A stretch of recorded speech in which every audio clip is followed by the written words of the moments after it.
Boa noite, então, a todos, todas e todes, né, que estão aqui, os resistentes, né, os heróis da resistência que está aqui. Hoje, então, a gente vai dar início à nossa 8ª mesa, né, do 3º Colóquio Internacional Antônio Gramsci, Filosofia da Praxis e Tradutibilidade, Legado de Gramsci na América Latina. Essa mesa, né, tem como tema o legado e a atualidade de Gramsci no Brasil. Então, aqui a gente já agradece, né, os debatedores que estão presentes, né, o Gianni Freso e a Ivete Simeonato, que eu já vou apresentar. Eu sou Ana Lolli, né, vou coordenar aqui essa mesa. Eu vou aqui parafrasear aqui o Del Rui, né, que o Del Rui fala assim, ela é Camargo, para essa reunião aqui na coordenação da mesa. Então, assim, também deixando aqui registrado o nosso abraço para o Marcos Del Rui, que não pôde estar conosco nesse congresso, nesse colóquio, né, que está se recuperando de um probleminha de saúde. Então, a gente deixa aqui o nosso abraço e dizer, né, o quanto que ele faz falta, né, para a gente aqui, até nas brincadeiras aqui. Eu sou Ana Lolli, como eu disse, sou do Serviço Social, vamos frisar, né, estou aqui olhando para a Marina. Sou da PUC-Rio, né, e agora em gestão, né, que ótimo. Então, assim, queria dar as boas-vindas para vocês e a gente espera que essa mesa seja uma mesa bacana, que a gente possa refletir e trazer bastante elementos para a gente poder pensar, né, o Gramsci no Brasil. Então, eu vou aqui apresentar, né, os nossos debatedores, o nosso debatedor e a nossa debatedora, né, então, assim,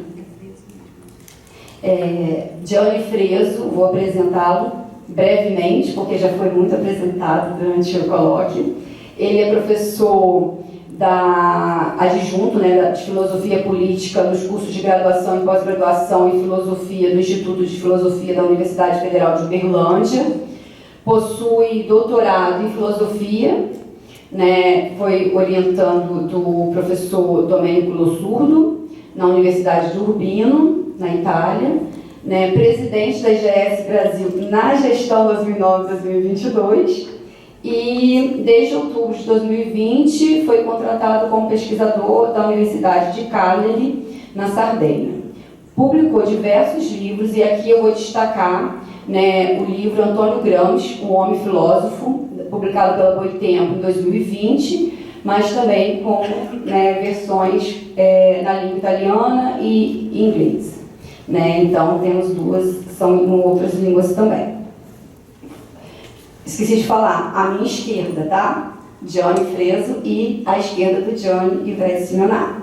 Ivete Simeonato é professora da Universidade titular da Universidade Federal de Santa Catarina, doutora em Serviço Social pela Pontifícia Universidade Católica de São Paulo, realiza estudos sobre o pensamento de Gramsci, Estado, sociedade civil e políticas sociais, né, integra o grupo de estudos Antônio Gramsci na UFSC também, e o núcleo de estudos Estado, sociedade civil, políticas públicas e serviço social, ambos do programa esse é do programa de pós-graduação em serviço social da UFSC. É membro, né, do Conselho Editorial da Cortez e publicou diversos livros, e eu também vou destacar aqui, né, um livro que é referência, não só para a área do serviço social, mas para outras áreas também, que é Gramsci, Sua Teoria, Incidência no Brasil e Influência no Serviço Social. É um livro publicado em 99 e já está na sua 4ª edição, né, e sempre com altas tiragens, né, então ela é bem lida, então é importante a gente falar isso. Então, assim, já agradeço a disponibilidade, né, dos dois de estarem aqui no último dia, no último momento, mas tenho certeza que as contribuições vão ser importantes para o debate e vai contribuir também para a nossa formação.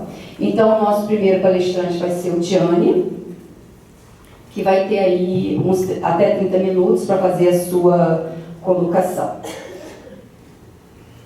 Boa noite a todas e todos. Acho que vocês já se cansaram de ouvir a minha voz de todos esses dias, mas mesmo assim vou tentar cumprir a minha tarefa. Eu quero falar da atualidade e do legado de Gramsci para o Brasil de hoje, abordando o tema da opinião pública e dos meios que são funcionais a moldar esse elemento fundamental da dialética entre sociedade civil e sociedade política.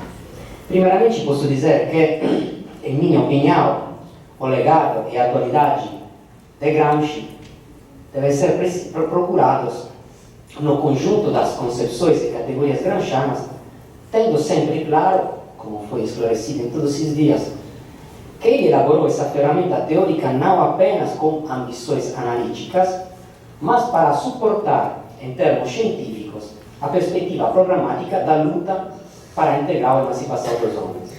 Sem dúvida, eu acho que o parágrafo 49 do caderno 3 é aquele em que Gramsci delinea mais claramente a tarefa histórica de uma conquista hegemônica dos elementos de trincheira e fortificações em que se articula a sociedade civil a partir de um processo de autodeterminação material e espiritual dos grupos subalternos que, utilizando uma típica categoria de Georges Sorel, Gramsci identifica como espírito decisivo.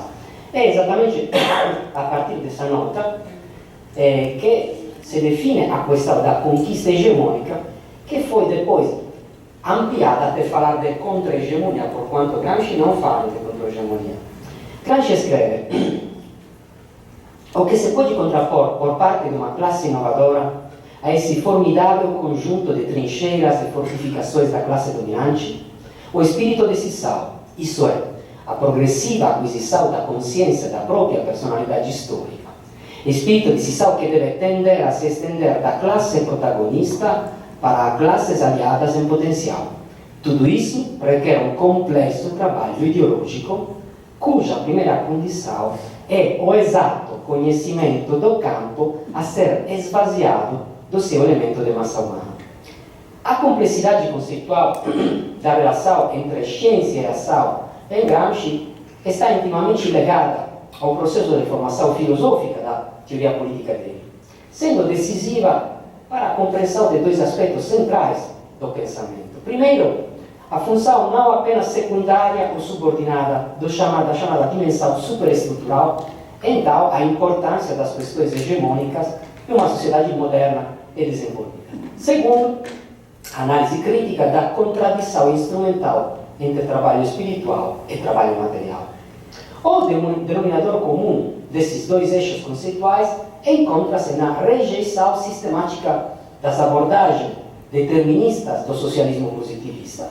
É, portanto, a convicção de que, segundo Gramsci, a política de fato nem sempre é imediatamente rastreável em todos os seus aspectos ao desenvolvimento da estrutura como um seu reflexo mecânico.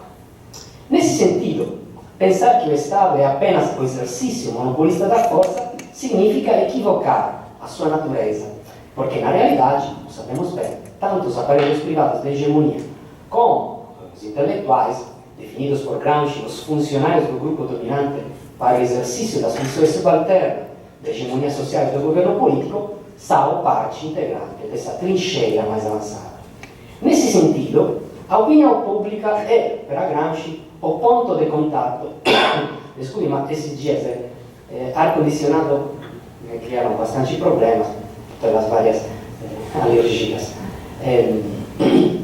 A opinião pública, segundo Gramsci, é o ponto de contato na dialética entre sociedade política e sociedade civil, entre força e consenso, ou, ele escreve, o conteúdo político da vontade pública. Uma das principais funções atribuíveis ao exercício do poder, portanto, especialmente em fase de crise como aquela que estamos vivendo internacionalmente, consiste exatamente em preparar os cidadãos antecipadamente sobre determinadas escolhas estatais, especialmente as impopulares, ou seja, em organizar e centralizar certos elementos intelectuais da sociedade civil para criar no povo a necessidade de uma determinada intervenção unida ou virada. Gramsci escreve no parágrafo 30 do caderno 13: as ideias e as opiniões não surgem espontaneamente no cérebro de cada indivíduo. Elas tiveram um centro de formação, de irradiação, de difusão, de persuasão. Então, um grupo de homens, ou mesmo uma única individualidade, que as elaborou e as apresentou sob a forma política da atualidade. A luta pelo monopólio dos órgãos da opinião pública por meio do controle dos jornais, dos partidos, do parlamento, tem exatamente a função de evitar um surgimento da contradição e, portanto, da divisão entre sociedade política e sociedade civil, que dizer uma crise de hegemonia. Nesse sentido, hoje, no Brasil particularmente, a informação é sistematicamente monopolizada e filtrada de modo que a representação transfigurada da realidade se torna um apoio formidável, ainda mais do que o domínio direto para a defesa do estado de coisas existentes. E vocês sabem muito mais do que eu quanto os meios de informação, de comunicação dos grandes meios de mídia de massa foram fundamentais para preparar os dois golpes, aquele institucional e aquele judiciário. O jornalismo, portanto, é uma trincheira fundamental no terreno da luta hegemônica. É por isso que Gramsci atribuiu não apenas à ciência histórica e filosófica, mas também ao jornalismo integral uma função essencial na construção de uma consciência crítica dos subalternos, tanto para desmascarar formas latentes, encobertas e evidentes de direção pelas classes dominantes, como para construir sua própria visão orgânica, crítica e coerente do mundo. Olhando para o panorama sombrio do jornalismo hoje, unificado e padronizado por uma única visão do mundo, podemos entender bem porque hoje é tão difícil colocar as contradições sociais a partir do conflito entre capital e trabalho no centro da agenda política e, portanto, questionar radicalmente a situação existente com todas as suas relações sociais de exploração e dominação. Quantos estamos vendo é todavia o resultado de um longo processo de unificação filosófica existencial em torno dos valores do liberalismo. Na passagem do século XIX para o XX, se apresentou a hipótese de que a democracia liberal, triunfante sobre as concepções rivais, era o auge da evolução da humanidade, ou seja, a forma definitiva do governo entre os homens, o fim da história, como se diz. Tendo, portanto, liquidado as ideologias derrotadas com o fracasso da União Soviética e superando as estruturas pré-modernas que limitavam o desenvolvimento capitalista, tudo, segundo essa visão, estava fatalmente destinado a mudar, devido ao efeito das leis do mercado intransponíveis a qualquer tentativa ideológica de regulamentação política. Tendo, portanto, unificado o planeta em torno dos valores ocidentais, o futuro estava destinado a viver uma nova era de paz mundial, com mais oportunidades de prosperidade para todos. Esse paradigma, que foi chamado da globalização, quando na verdade, podemos dizer, encaixa perfeitamente no desenvolvimento do imperialismo, se afirmou exatamente em nome da luta contra as ideologias, mobilizando, todavia, um imenso arsenal hegemônico destinado a impor uma única ideologia, fora da qual não existe nenhum direito de cidadania. Para citar um autor liberal que precedeu estes desenvolvimentos do chamado mundo livre, ou seja, o Alexis de Tocqueville, ou você está dentro desse círculo de valores, ou simplesmente você não existe e não tem direito de falar. Tendo, portanto, autores liberais como Berlin, Rawls, Walzer, podemos ver como a tradição liberal afirma construir relações sociais entre cidadãos em torno de dois pontos principais considerados supremos e invioláveis. Primeiro, a liberdade negativa. Segundo, o pluralismo de valores. Por causa da primeira, as sociedades liberais teriam estabelecido uma esfera individual, relativa à consciência, opiniões, confissão religiosa, inacessível a qualquer interferência externa. Quanto, por outro lado, é feita referência ao pluralismo dos valores, quando se fala do fato de que nas sociedades liberais, segundo a narração liberal, pela primeira vez na história, os princípios que inspiram a vida dos seres humanos não são apenas múltiplos e diversos, mas muitas vezes inconciliáveis e até em conflito. Mas, apesar disso, na sociedade liberal, eles podem viver livremente, conviver livremente entre eles. Se um nível formal, esse conjunto de princípios configura a estrutura dos nossos direitos constitucionais, no entanto, na dimensão real, tanto a liberdade negativa quanto o pluralismo razoável são constantemente comprometidos não apenas pela irrupção repressiva do poder público, mas pelo controle monopolista das fontes e um uso instrumental das informações através das quais os cidadãos formam suas convicções e concedem ou negam o seu próprio consentimento. As formas modernas de despotismo, portanto, não intervêm apenas no nível da repressão civil, mas culturalmente atuam na consciência dos cidadãos, despertando entusiasmo, compaixão, indignação, raiva, de acordo com as necessidades políticas das classes dominantes. Então, o problema democrático hoje, e aqui está a grande atualidade de Gramsci, não é mais apenas limitar o poder do governo central, definindo assim constitucionalmente a esfera da soberania individual e através da afirmação da liberdade negativa, mas proteger o povo contra a tirania da opinião e dos sentimentos daqueles que, detendo o poder, também são capazes de controlar os instrumentos através dos quais a opinião pública forma suas convicções. Nos seus estudos, Gramsci localizou na obra de Hegel a primeira conceitualização filosófica da mudança histórica do estado patrimonial para o estado ético, que levou ao prevalecer do conceito universal da dignidade humana em lugar do particularismo jurídico-social da velha sociedade aristocrático-feudal, que, como sabemos, é um tema fundamental para o amadurecimento teórico do jovem Karl Marx em escritos como Crítica da Filosofia do Direito e a Questão Judaica. Ademais, segundo Gramsci, o filósofo italiano Benedetto Croce foi o intelectual que, com maior consciência e organicidade, aprofundou essa intuição hegeliana.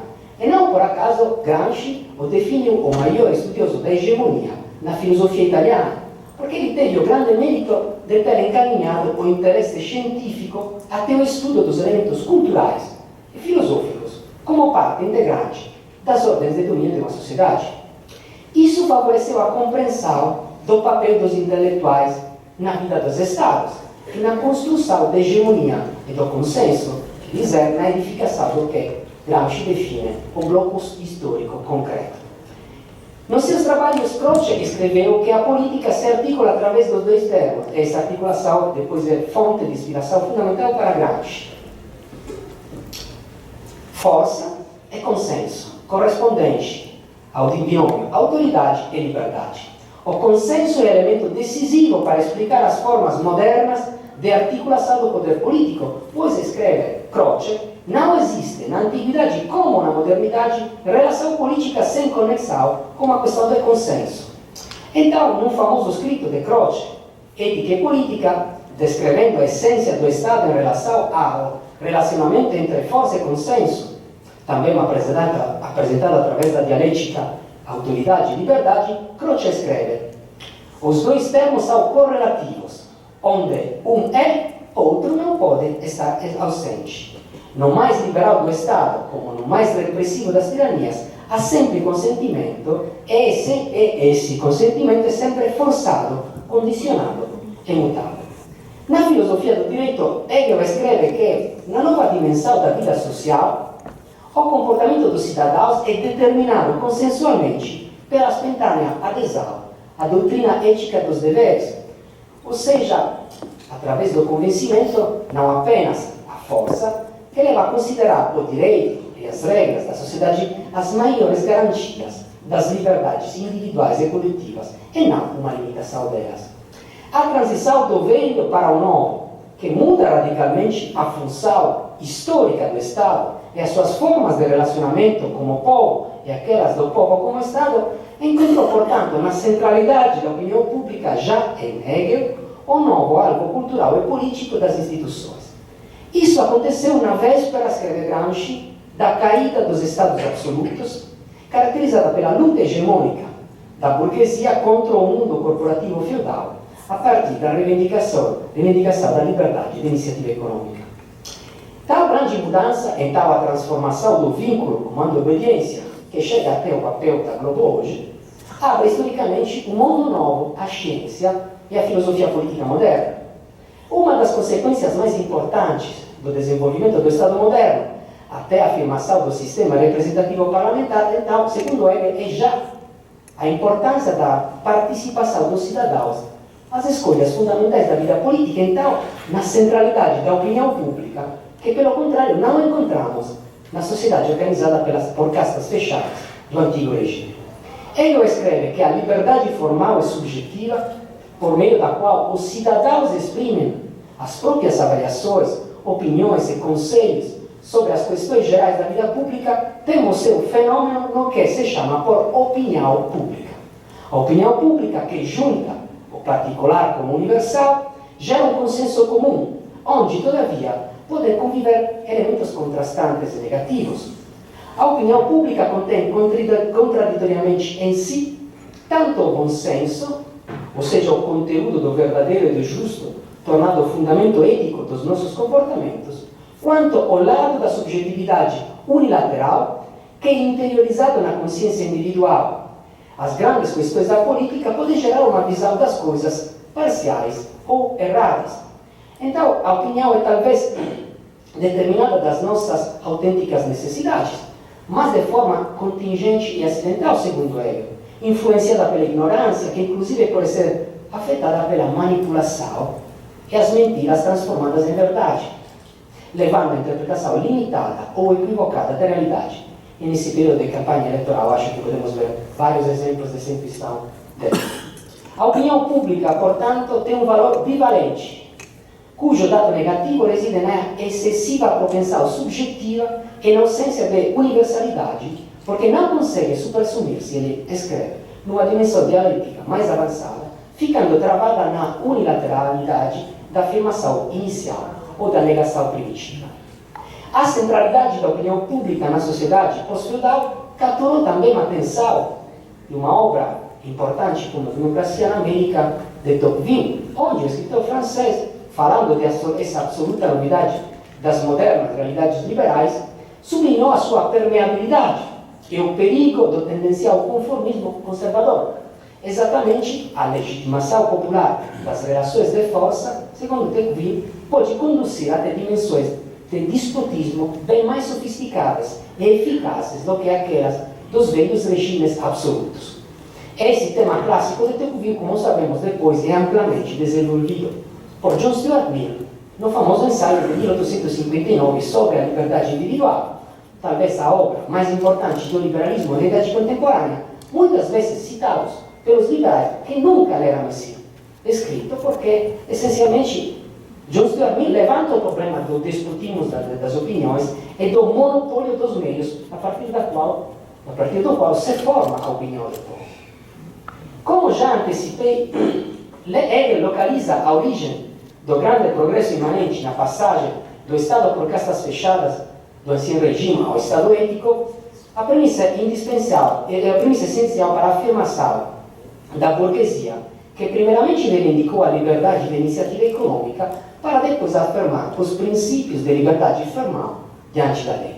Segundo Gramsci, o que acima de tudo caracterizou a burguesia nessa fase revolucionária foi a capacidade de incluir as outras classes e de dirigi-las por meio do Estado, da hegemonia política e social. Enquanto, durante a época do feudalismo, a aristocracia organizada como casta fechada não tinha a tarefa de incorporar as outras classes, a burguesia se revelou muito mais dinâmica e móvel, visando a assimilação do resto da sociedade ao seu nível econômico e cultural através do paradigma da chamada mobilidade social. Isso mudou profundamente a função do Estado, que, escreve Gramsci, se tornou educador, até mesmo pela função da hegemonia por meio do direito e da escola. Portanto, a definição do Estado ético de Hegel é própria, segundo Gramsci, da fase na qual a tendência expansiva da sociedade burguesa parecia ilimitada. Nela, escreve Gramsci, a ambição universalista dos valores poderia expressar-se pela transformação burguesa de todo o gênero humano, que, como sabemos, é um tema já presente no Manifesto do Partido Comunista, quando Marx, falando das relações coloniais, fala da ambição de transformar o mundo à imagem e semelhança da burguesia ocidental. A burguesia, historicamente, trabalha para tornar homogêneas, em termos de costumes, moral e senso comum, as classes dirigentes, e criar um conformismo social capaz de consolidar o seu poder através de uma combinação de força e consenso. Desse modo, consegue, todavia, regimentar e dirigir, por meio dos seus esquemas culturais, também as classes dominadas. Cada Estado ético é ético, segundo Gramsci, na medida em que opera para elevar toda a população ao nível cultural e moral adequado ao desenvolvimento das forças produtivas e aos interesses das classes dominantes. Quando, por causa de uma grave crise econômica ou de uma guerra, determina-se uma cisão entre a sociedade civil e a sociedade política, como sabemos, estamos diante, como hoje em todo o mundo, de uma crise de hegemonia das classes dirigentes e das ideologias tradicionais. Assim, por exemplo, segundo Gramsci, a crise italiana no pós-guerra, que levou ao fascismo, não foi apenas uma crise econômica, ele não era um determinista, mas também hegemônica. Na idade da política de massa, esse elemento é fundamental, porque determina a contradição entre a decadência da ordem liberal e os limites estruturais do movimento socialista italiano incapaz de afirmar a nova ordem. Uma condição de parálise sintetizada por uma expressão muitas vezes citada, que é aquela do velho que morre e o novo que não pode nascer. Quando isso acontece, nessuma das duas forças, nem a tradicional, nem a progressiva, advertência fundamental. Vocês, nos cadernos do cárcere, podem ler sempre progressista. Gramsci nunca utiliza a expressão progressista. Ele sempre utiliza a expressão progressiva, que tem o seu correspondente na língua portuguesa. Para fazer um exemplo, quando Gramsci fala de classe progressiva, faz sentido.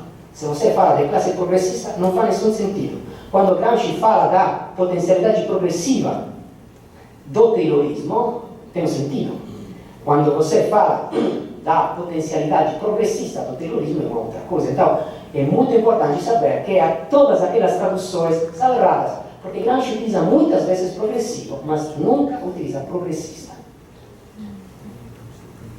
Quando isso acontece, portanto, e nenhuma das duas forças consegue prevalecer, na oscuridade das trevas emergem as soluções autoritárias e experimenta-se a saída da crise encarnadas por chefes carismáticos e a simplificação da luta social e política por meio da força e da violência militar. Assim, ao fracasso do biênio vermelho se seguiu o biênio negro, ou preto, que passando pelo refluxo democrático desencadeou a refluxa reacionária que levou à afirmação do fascismo. Então, uma questão que eu tentei também de desenvolver nas discussões, que um dos erros mais comuns nas avaliações sobre o fenômeno fascista, que não nos ajuda a entender a diferença entre esse movimento e outras manifestações anteriores e sucessivas da tradição autoritária e conservadora, consiste em reduzir sua essência apenas ao uso monopolista, sistematicamente organizado da força e dos aparatos repressivos. Todavia, retomando as reflexões de Croce, Gramsci nos assinala que nas sociedades avançadas do mundo ocidental contemporâneo, cada força política e social nunca pode posear o seu poder apenas sobre o exercício, por quanto eficiente, do domínio. Também as mais autoritárias viradas políticas necessitam reconstruir um novo aparato hegemônico e, portanto, administrar a arte de consenso, fundindo domínio e hegemonia. Nesse sentido, o fascismo italiano foi uma forma moderna de poder autoritário em comparação com os velhos regimes autoritários, dada a constante procura do consenso popular e o exercício hábil da demagogia. A característica mais moderna do projeto autoritário do fascismo, portanto, está na capacidade de abrir novas trincheiras hegemônicas para a tarefa de controlar e inibir as massas populares. Portanto, na habilidade de exercer os dois termos do poder. Além da narração transfigurada da realidade, que se servia dos modernos, do monopólio dos modernos meios de comunicação de massa, jornais, rádio, cinema, vanguardas artísticas e literárias, que caracterizavam a Itália daquele tempo, o fascismo apontava a regimentar o novo povo italiano nas organizações de massa de regime que, desde a infância, por meio da educação e da coerção, tinha que construir o homem novo fascista, o soldado pronto a crer, obedecer e combater e morrer em nome da pátria. Já em 1920, Gramsci escreveu que a contraofensiva das classes dominantes, ou seja, antes do surgimento do Partido Nacional Fascista, além de varrer a luta dos trabalhadores com a repressão mais violenta, teria apontado a absorção das instituições de associação econômica e social das classes exploradas no interior do Estado burguês.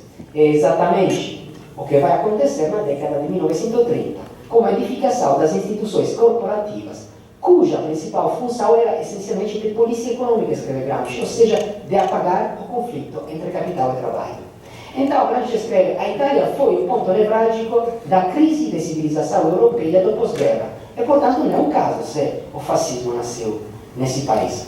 Aprofundando esses assuntos, vou para concluir a minha intervenção, as notas do caderno 13 são fundamentais. Aqui, como sabemos, Gramsci dedica as suas reflexões ao fenômeno do cesarismo, típico fruto de uma situação onde nenhuma entre as duas forças opostas, a progressiva e a conservadora, pode vencer. E de onde, depois do recíproco esvaziamento, emerge uma terceira força, no caso da Itália, o fascismo, no caso do Brasil, o bolsonarismo, que absorve ambas. As complicações políticas das sociedades modernas tornam complexo esse fenômeno em comparação com as suas formas originais. Se o velho cesarismo se baseava sobre golpes militares tradicionais, o moderno assume um caráter policial. As articulações entre sociedade política e sociedade civil complicam a questão. Então, a luta pelo monopólio dos órgãos de opinião pública, através do controle de jornais, partidos, escolas, universidades, parlamento, tem exatamente a função de evitar essa contradição. Com o desenvolvimento dos sistemas parlamentares e do associacionismo sindical e a consequente formação dos grandes aparatos burocráticos, estatais e privados, a técnica de política muda, segundo Gramsci. É uma mudança profunda que transforma as funções da política, da polícia, não mais limitadas apenas a reprimir a delinquência por meio do Estado, mas empurrando ela para assumir uma função política, voltada a proteger o domínio político e econômico das classes dirigentes. Nesse sentido, escreve Gramsci, partidos políticos inteiros e outras organizações econômicas, pensamos as fundações culturais e as confederações empresariais da indústria, do mundo rural, devem ser considerados organismos de polícia política de caráter investigativo e preventivo.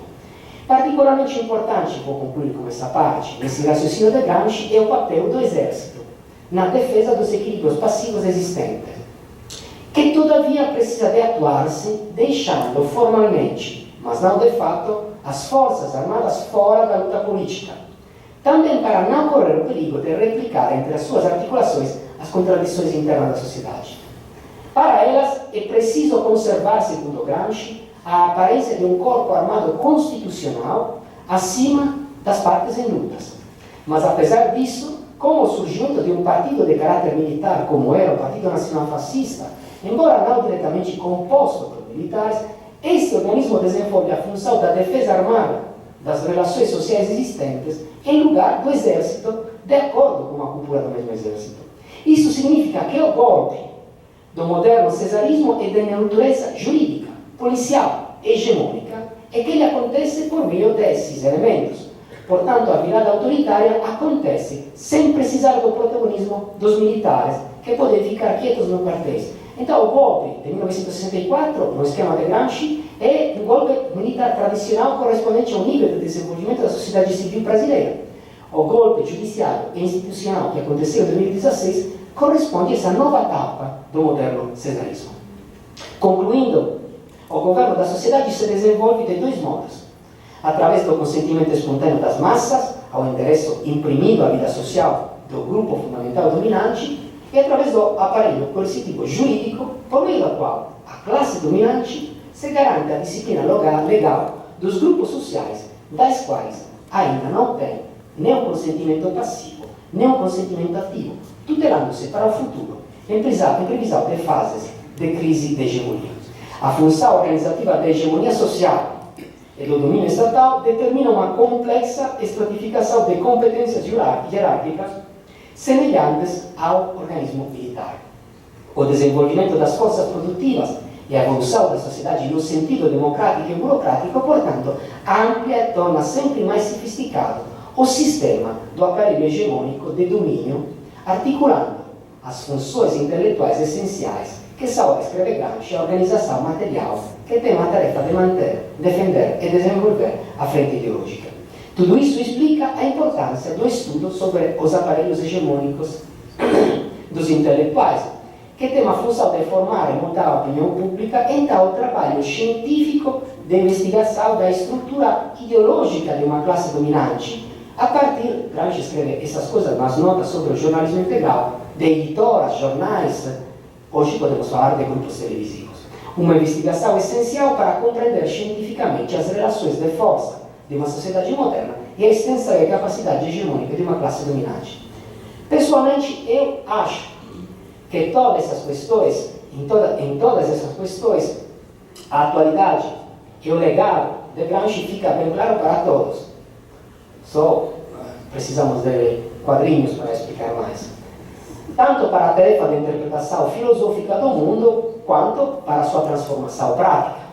Todavia, essas concepções e categorias, para não se tornar arbitrárias e abstratas, devem sempre traduzir-se na concretiza de cada formação social nacional. Isso pode ocorrer apenas a partir do estudo cuidadoso de suas determinações concretas. Essa visão em Gramsci joga as suas raízes no estudo da história filosófica, na concepção dialética de Hegel, então na suprascensão de Marx por meio da filosofia da praxis. Peço desculpa se nesse horário e ao final de toda essa semana pesada contribuir a tornar ainda mais puxado tudo, mas tentei. Obrigado.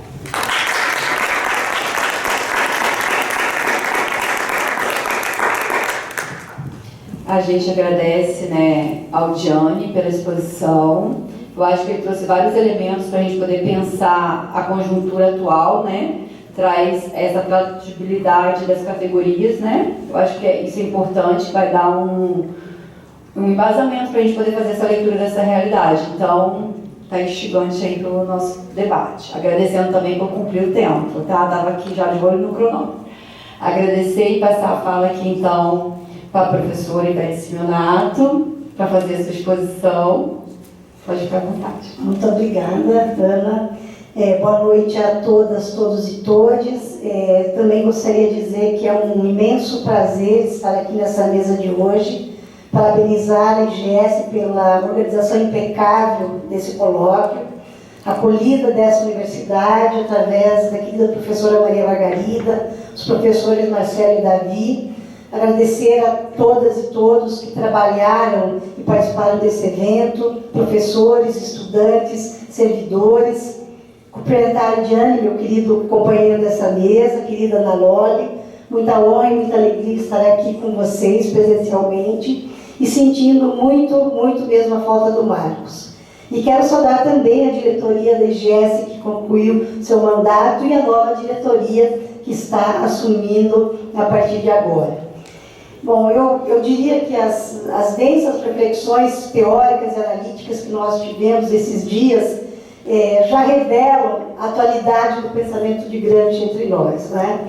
E eu diria que vai ser um pouco difícil acrescentar algo novo, mas eu, ouvindo todas as exposições esses dias, tentei reorientar um pouco a minha intervenção, trazendo um balanço dos debates realizados ao longo dos anos 2000, que atestam a continuidade de Gramsci entre nós, os avanços da pesquisa acadêmica, os desafios da universidade na conjuntura atual e reafirmar também a relevância do pensamento gramsciano para o desafiador momento que nós estamos atravessando.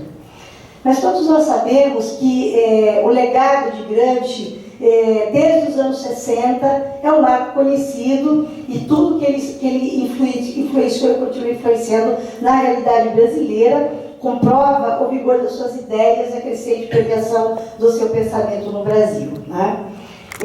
Mas partindo dos anos 2000, que é um marco que eu gostaria de retomar, eu gostaria de relembrar que nós iniciamos o novo milênio com o segundo Seminário Internacional Antônio Gramsci, realizado no Rio de Janeiro, mas esse promovido pela IGS Internacional, lembrando que o primeiro havia ocorrido em 1997 em Nápoles, Este segundo seminário foi promovido pela GES Internacional e pela Escola de Serviço Social do UFRJ, sob a coordenação do saudoso Carlos Neves Coutinho e de André de Paula Teixeira.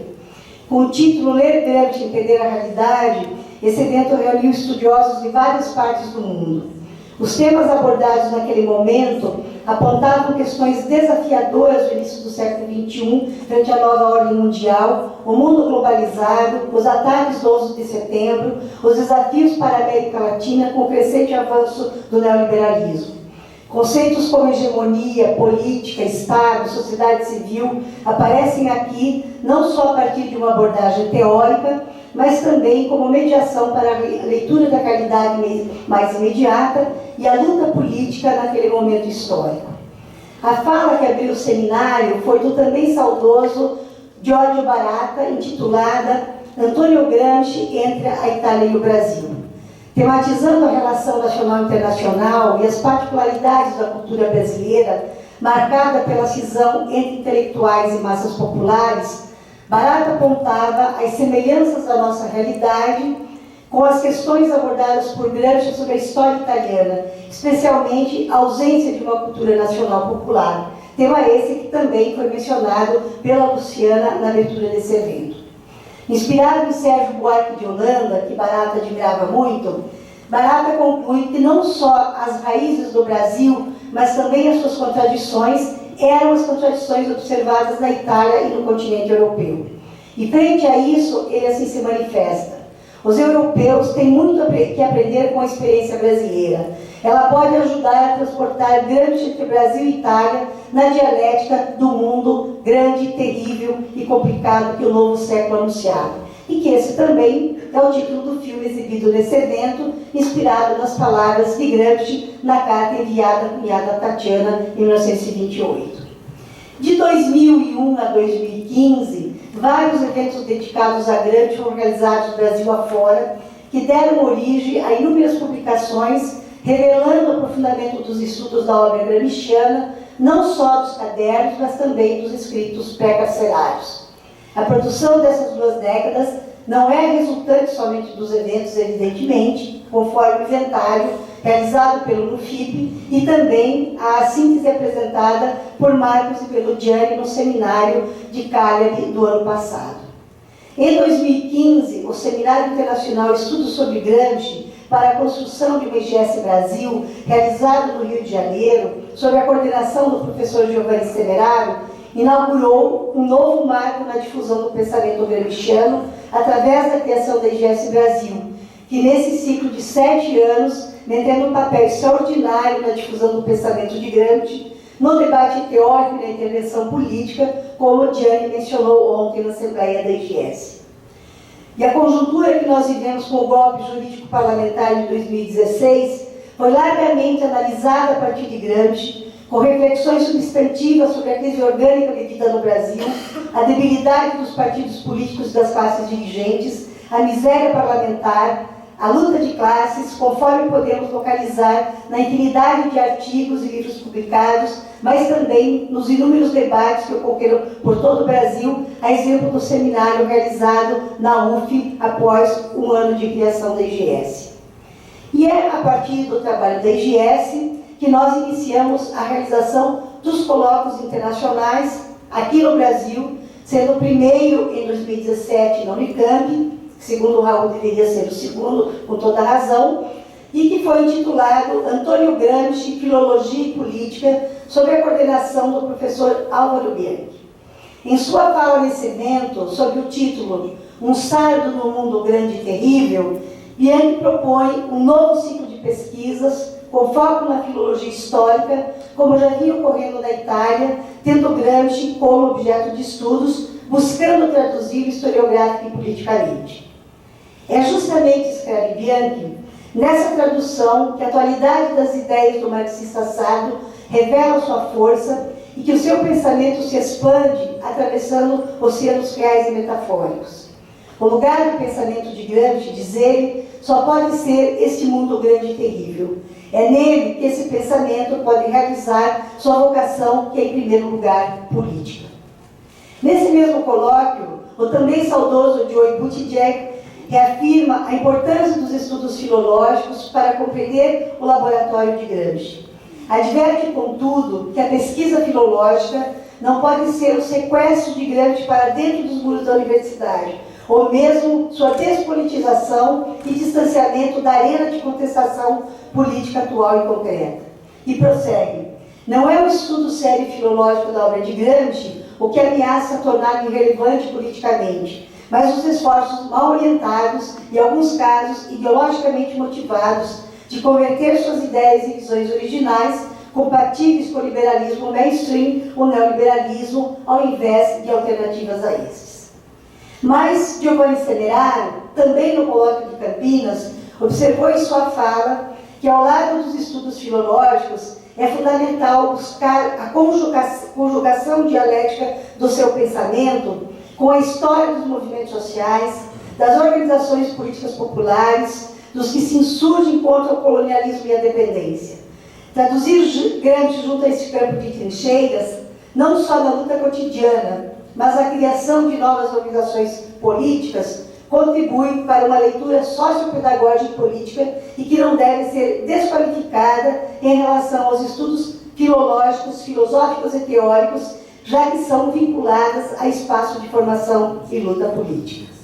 Bom, essa relação pedagógica entre filologia e política foi aqui também afirmada em vários momentos e destacada principalmente nas falas de Anita e Frosini. Mas, retomando o colóquio de Campinas, outras intervenções foram extremamente fecundas no trato de temas como classes subalternas, revolução passiva, hegemonia, reforma intelectual e moral, os diferentes enfoques dos estudos na Itália, no Brasil e em outros países da América Latina, evidenciando a atualidade das ideias de Gramsci para pensar as diversas particularidades nacionais.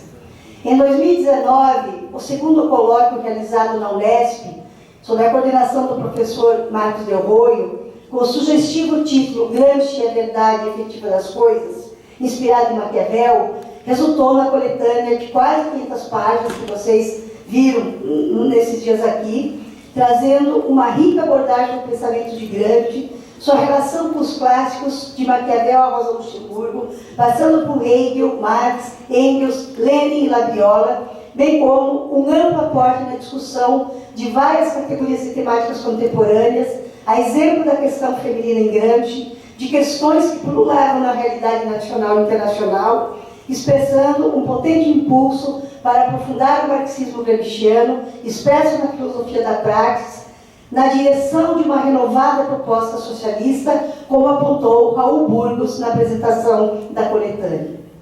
E a partir de 2020 nós temos a pandemia, que esperávamos não fosse tão longa.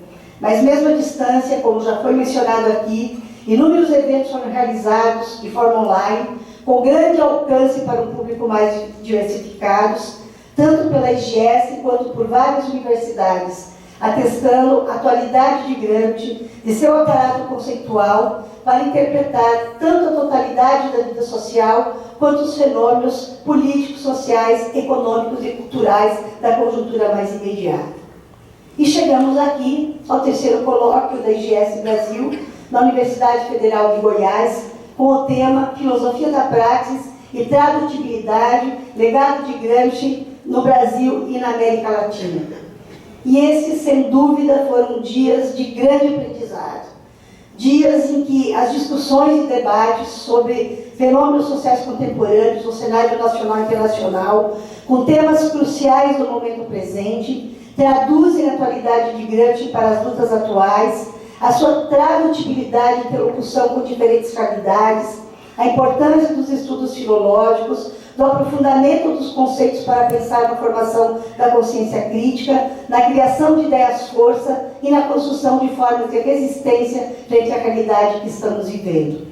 E a vitalidade desse pensamento estão, sem dúvida, vinculados ao papel da universidade pública. A presença mais orgânica de Gramsci está vinculada às pesquisas acadêmicas, principalmente no âmbito da pós-graduação, como nos revela o importante levantamento intitulado A Malha Brasileira de Grupos de Pesquisas e Estudos Gramscianos, realizado pelos professores César Luiz Mari, Deise Rosário e Douglas Ferrari, já mencionado aqui várias vezes, também é um tema, um artigo que será publicado na coletânea Gramsci em Brasília, vai ser publicada na Itália, organizada pelo Gianni, pelo Marcos e pela Luciana. Bom, conforme já foi mencionado aqui, surpreendentemente, esse estudo aponta um número significativo de grupos de pesquisa instalados em IES públicas, sendo 67 em IES públicas e 6 em IES privadas, num total de 73 grupos de pesquisa que são autorreconhecidos ou autodenominados como gramscianos, com destaque para duas grandes áreas do conhecimento: ciências humanas e ciências sociais aplicadas. Bom, e esse estudo também apresenta como hipótese que esse crescimento dos grupos de pesquisa nos últimos 7 anos foi impulsionado pela criação da IGS Brasil, né, e o que tem provocado um maior interesse pelo pensamento de Gramsci na academia. Né? Agora, se esses dados são animadores, eles nos confrontam com questões que são gravíssimas na área da educação, como também que marcaram as intervenções da Deise, da Margarida e do René na mesa 5 do colóquio. Como avançar na pesquisa frente ao atual projeto educacional brasileiro, em que as universidades, especialmente as públicas, estão sendo duramente atacadas por corte de verbas, o desfinanciamento da pesquisa, a redução de bolsas de estudo, especialmente para a pós-graduação, a ampliação do ensino à distância, os altos índices de evasão, principalmente após a pandemia, o ataque ao sistema de cotas, o fechamento de cursos como ocorreu no Unicinos e vai ocorrer na PUC do Rio Grande do Sul, com o fechamento do mestrado e doutorado em serviço social, que é um curso de mais de 45 anos, que já foi determinado o seu fechamento. E, justamente, os cursos que estão sendo fechados são na área de ciências humanas e sociais aplicadas, onde se localizam os grupos de pesquisa sob a partir de Gramsci. Essa situação é agravada pela ausência de concursos públicos para docentes e técnicos, a burocratização das atividades e serviços, o que tem levado a uma excessiva carga de trabalho, criando imensas dificuldades para a dedicação e o desenvolvimento da pesquisa. Além disso, a interferência na autonomia universitária, o desrespeito à prática da nomeação dos reitores escolhidos pela comunidade acadêmica, se esses não estiverem afinados com a ideologia do governo.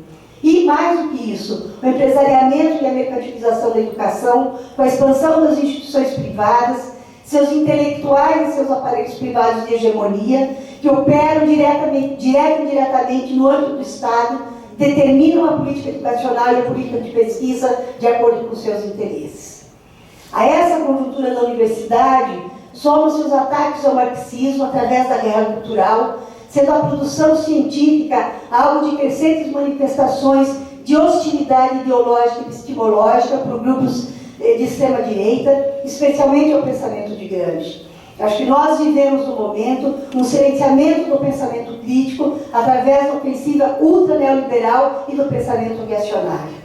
Nas universidades, os grupos organizados pela juventude de direita, que até 2016 viviam no ostracismo, demonstram hoje uma forte reagrupação na disputa da direção e dos projetos educacionais. Então, eu diria que nós vivemos um momento em que a ciência e a educação nunca estiveram tão ameaçadas e que envolve não só a educação superior,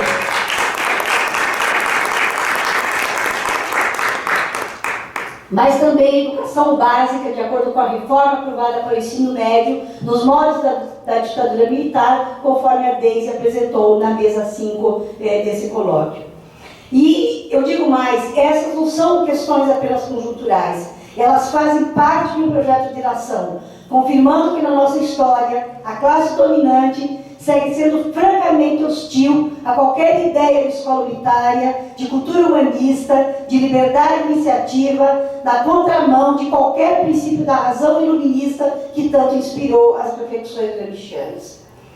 Então, eu diria que a disputa desse projeto, além da produção do conhecimento, ela requer a construção de alianças da universidade com outras lutas sociais, estudantes, trabalhadores da educação básica e da educação pública como um todo, trabalhadores em geral, para criar um movimento de massa que seja agregador das vontades individuais em vontade coletiva. Requer, além do ambiente da pesquisa, a interação com os processos sociais, juntamente com a produção teórica, científica, filosófica e cultural. Acho que nesses tempos em que a gente vive sob o signo da mercadoria, né, o signo da mercadoria que transcende a produção de bens de consumo material e se expressa na produção de bens no campo simbólico, no campo ideológico, como Gianni afirmou muito bem, nós precisamos, segundo a sugestiva indicação de Roberto Ler, acionar novas disposições de pensamento, desenvolver novos conceitos críticos por parte das camadas intelectualmente subordinadas, como escreve Gramsci no Caderno 11, criar um universo vocabular para problematizar a linguagem potencializada pelos múltiplos aparelhos privados de hegemonia da classe dominante, a sua sofisticada estrutura ideológica, como Gianni indicou citando o Caderno 3, que apresenta uma concentração inaudita de hegemonia, forjadora de um perfil de homem e de mundo cada vez mais apassivado, porque as ideias da classe dominante vão molecularmente se capilarizando na vida social, invadem as relações cotidianas, familiares e afetivas de trabalho e se tornam senso comum. Sem cair no viés culturalista, comum a diversos estudos, retomar a esfera da cultura e da ideologia é hoje crucial, sendo certeiras as indicações de Gramsci sobre a cultura como elemento decisivo na luta pela hegemonia, exatamente porque Gramsci tem a clara noção de que a estrutura da sociedade é fortemente determinada por ideias, valores e modos de pensar. Se as classes dominantes se organizam através de inúmeros aparelhos privados de hegemonia, sendo um deles a universidade, eu digo que aqui está posta uma disputa de hegemonia, a ser travada constantemente entre pensamento crítico e pensamento conservador, entre educação emancipadora e educação para o capital. E a disputa desse projeto, além da produção do conhecimento, conforme eu já mencionei, requer a interação estreita com os processos sociais, a interação da universidade com a sociedade, com as lutas sociais, como tanto nós falamos aqui nesses dias. E eu diria que esses 73 grupos de pesquisa que foi identificado nesse levantamento, os eventos realizados, as publicações, os trabalhos acadêmicos vinculados tanto à graduação e à pós-graduação, são claramente propostas de resistência frente a essa realidade que nós vivemos e que nós precisamos fortalecer. E aqui eu diria que entra em jogo também o debate sobre as linhas de pesquisa dos programas de pós-graduação, os projetos de pesquisa e de extensão, a relação com a graduação, a disputa dos financiamentos das agências estatais.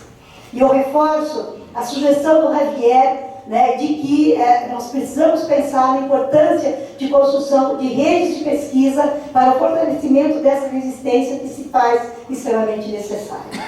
E já concluindo, eu diria que frente a tudo isso, eu retomo uma questão colocada em 2020 na comemoração dos 5 anos da IGS Brasil. O que Gramsci tem a nos dizer no mundo de hoje, né, e ele tem muito a nos dizer, certamente. As preocupações diante da dura derrota que representou a ascensão do fascismo na Itália nos anos 20 foram e permanecem atuais para compreender a crise orgânica aprofundada pela pandemia, pela guerra, o avanço das tendências de direita e de extrema-direita, com suas pulsões fascistas, os nacionalismos populistas e autoritários, a descrença na ciência, a obsessiva instrumentalização da religiosidade popular, a propagação do esgotamento da política da esquerda, de crise de representação e da democracia liberal, que não ocorre apenas no Brasil, mas em diversas partes do mundo. Compreender a nossa formação sociohistórica, nossas revoluções passivas, as expressões da nossa cultura, a unificação dos subalternos, constantemente afrontada pela incisiva ação da burguesia brasileira, de marca colonizadora, escravocrata, anticolonial, antipovo e golpista, que historicamente derruba pelas armas, se for preciso, toda ameaça ao seu domínio, seja qual for a sua sigla, conforme escreveu Luiz Fernando Veríssimo, ainda em 2015, e que retrata também o momento que nós estamos vivendo nesses dias. Então, essa realidade traduz a necessidade e a importância de seguirmos tratando o pensamento de como uma teoria em movimento, nas dimensões filológica, filosófica, teórica e política, né, resgatando o seu método de análise, os princípios de sua metodologia histórica, que, embora em função de um novo real e de um outro tempo, se apresenta como atualíssima e fundamental na compreensão do caráter contraditório da modernidade e na necessidade de formulação de um projeto emancipatório que é longo, difícil, cheio de contradições e de avanços e recuos, como também nos ensina Gramsci. E por isso, a produção do conhecimento é uma demanda inquestionável, não somente para a compreensão dos fenômenos políticos atuais, mas para pensar a grande política. E nessa trajetória que eu tentei brevemente traçar aqui, a aprendizagem entre Brasil e Itália, conforme propôs Barata em 2001, encontra novas interlocuções, enriquecidas por tantos outros países da América Latina e de outros continentes. A continuidade desse aprendizado e a atualidade do pensamento de Gramsci segue atravessando oceanos e fronteiras, nos oferecendo chaves de leitura fundamentais para compreender o passado, seus desdobramentos no presente e também no futuro. O seu legado continua a nos desafiar para pensar e transformar este mundo grande, terrível e cada vez mais complicado. Muito obrigada.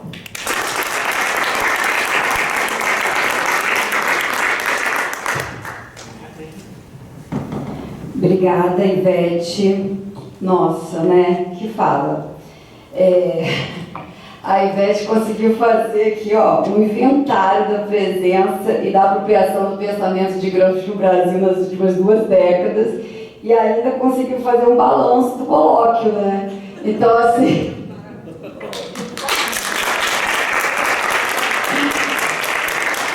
Essa é a Ivete, entendeu? Muito obrigada, professora. Nossa, eu estou aqui já, né, várias ideias, mas assim, agradecer. Mas assim, importante que ela dialoga com a fala do Gianni, né? O Gianni faz, né, esse mapeamento de vários conceitos, né, do Gramsci, ao falar que ao tratar da questão da hegemonia, né, que são muito utilizados, né, nos textos por nós aqui no Brasil, né? Então, assim, são conceitos importantes, então ele traz essa contribuição para a gente poder fazer essa leitura e essa tradutibilidade desses conceitos para a nossa realidade. Então, assim, toda essa produção que a Ivete, né, traz na fala dela, então, assim, ter essa leitura, né, de forma correta, como o Gianni coloca na fala dele, é importante, né, porque senão a gente tira do contexto, né, então, assim, é importante esse debate. Então, assim, uma questão que eu já vou fazer para o Gianni, que eu achei que, assim, que apareceu aqui nos textos apresentados nas comunicações, né, do nosso colóquio, né, o Gianni já traz aqui logo no início da fala dele que, assim, o termo, né, contra-hegemonia não é um termo do Gramsci, né, e teve trabalhos, né, apresentados no nosso colóquio que traz esse termo como um conceito do Gramsci. Então, acho que é importante a gente poder falar um pouco sobre isso, tá? E eu vou fazer logo uma outra questão também para a Ivete, depois eu abro para vocês, tá? A Ivete não falou diretamente, mas ela falou ali várias vezes na fala dela, só se for possível, tá, Ivete? Esse ano a gente está, é uma marca de 10 anos sem Carlos Nelson Coutinho, né? Que foi uma presença muito importante para a gente e também para a gente no serviço social. Então, assim, seria possível você falar um pouco da importância do Carlos Nelson para a difusão e apropriação do pensamento do Gramsci no Brasil?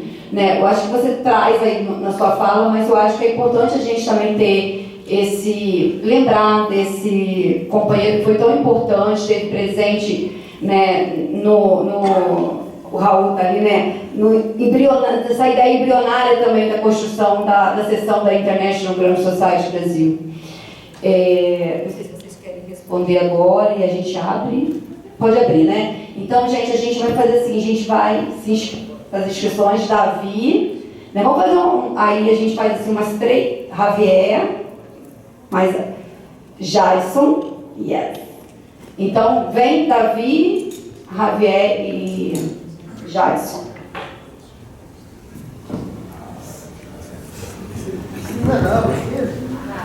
Precisa pra gravação. ser pro lado de cá, né, gente? Sobe aqui no palco. É bom que a câmera venha aqui pra gente.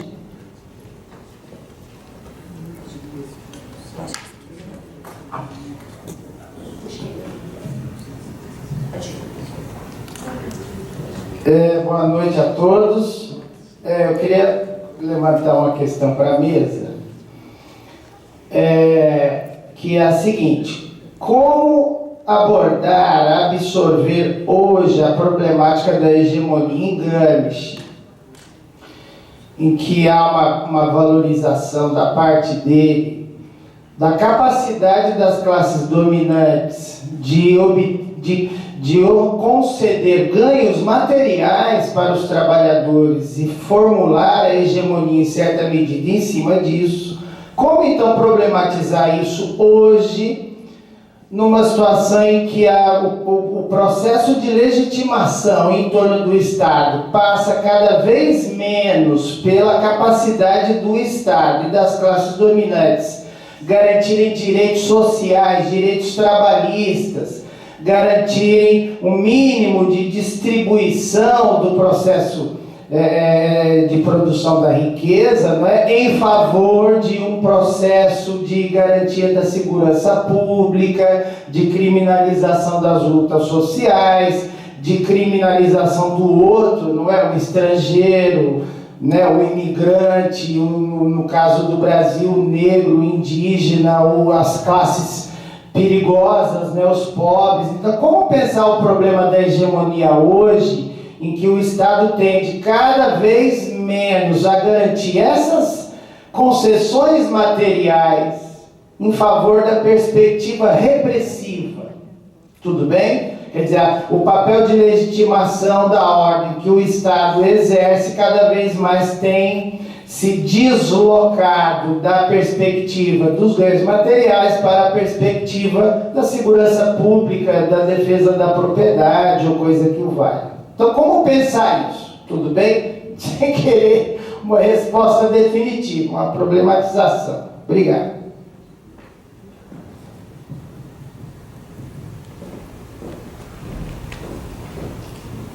Eu queria parabenizar o Gianni e Ivete por falar, foram muito bons.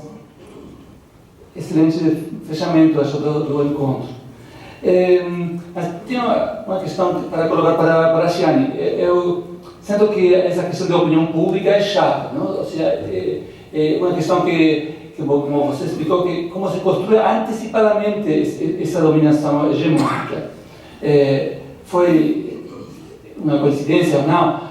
Você sabe, ontem tentaram assassinar a Cristina Kirchner, nossa vice-presidenta, e hoje uma manifestação enorme na cidade de Buenos Aires. E estava a televisão afim ao kirchnerismo, fazendo reportagens, a gente que estava... Uma pessoa comum que foi entrevistada, esse o resultado dos discursos de ódio que inseminam desde as grandes mídias de comunicação concentrada. Por isso, a primeira medida, ele falou assim, a primeira medida que fez Macri foi derogar a lei de meios de comunicação massiva que havia passado o governo kirchnerista e que a Corte Suprema havia trancado durante 6 anos, ou 7, a aplicação fundamental, que é a divisão dos grandes monopólios de mídias. Então, claro, é um exemplo bem claro como a questão da sociedade política regula a sociedade civil. Isso que Libor e outros han expressado, sublinhado, que não há uma divisória entre sociedade política e civil. As duas são claramente entrelaçadas. Então, temos aí um ponto para aprofundar. Mas gostaria, você colocou 2 conceitos que eu achei claramente com ressonâncias na obra de Habermas. Você pronuncia assim aqui? Habermas. Às vezes os sobrenomes são muito difíceis para nós entender. Sobretudo se não são nem sequer espanhóis ou portugueses. Então, você falou de uso instrumental da comunicação. Habermas fala que há uma razão comunicativa e uma razão instrumental. E também falou de manipulação, que é o eixo da uso instrumental da comunicação, que depois desenvolveu um linguista muito interessante, chama Van Dijk ou Van Dijk, pegando de Habermas e ligando com um modo muito estranho com Gramsci. Mais interessante também, porque faz análises muito acuradas de como acontecem esses fenômenos de manipulação através da linguagem. Peter Ives, um livro sobre linguagem e hegemonia, sublinha que a concepção não só política, mas teórica de Habermas é incompatível com Gramsci. Então, a pergunta vai um pouco por esse lado.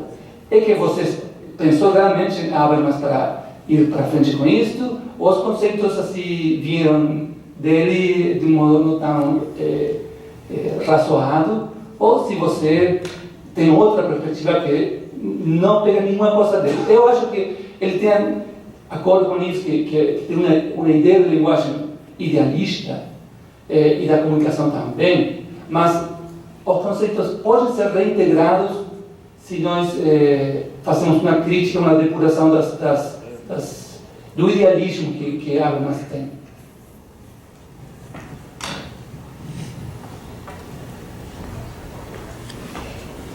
Na fala do Jadson, a gente encerra então as inscrições, tá? Boa noite. Primeiramente, eu gostaria de agradecer a mesa. Eu acho que, como a própria Ana Laura falou, o debate do Jânio e da Ivete, eles se complementam muito, ao passo que o Jânio traz essa aproximação, a própria tratabilidade dessas categorias, e a Ivete faz meio que um aparato, uma contextualização dessas últimas 2 décadas, perpassando desde a própria criação da EGS. A minha questão, a professora Ivete, ela mencionou todo esse contexto, com o Brasil esteve inserido, principalmente desde o golpe jurídico-midiático parlamentar impetrado da presidenta Dilma Rousseff. E a minha pergunta em questão, minha questão vem justamente nesse contexto de pensar, as universidades trouxe diversos elementos, a própria questão de contingenciamento, intervenção dos reitores. Dentro da própria Universidade Federal do Ceará, nós temos atualmente um reitor que basicamente censura de todas as formas os estudantes, expõe histórico, diversos casos, aqui se eu vou citar, vou passar basicamente à noite. Mas nós temos todos esses elementos, e a pergunta que eu queria fazer é como nós, enquanto leitores de Gramsci, enquanto estudantes, pesquisadores, nós podemos, eu sei que é muito difícil, mas continuar resistindo perante tudo isso, porque são bolsas cortadas, o próprio financiamento reduzido, nós tivemos recentemente um corte de mais de 2 bilhões de recursos destinados à educação, e como nós podemos continuar resistindo perante tudo isso, porque acaba sendo muito difícil, acaba sendo muito desmotivador, mas eu acho que é nesse sentido de permanecer lutando. Obrigado.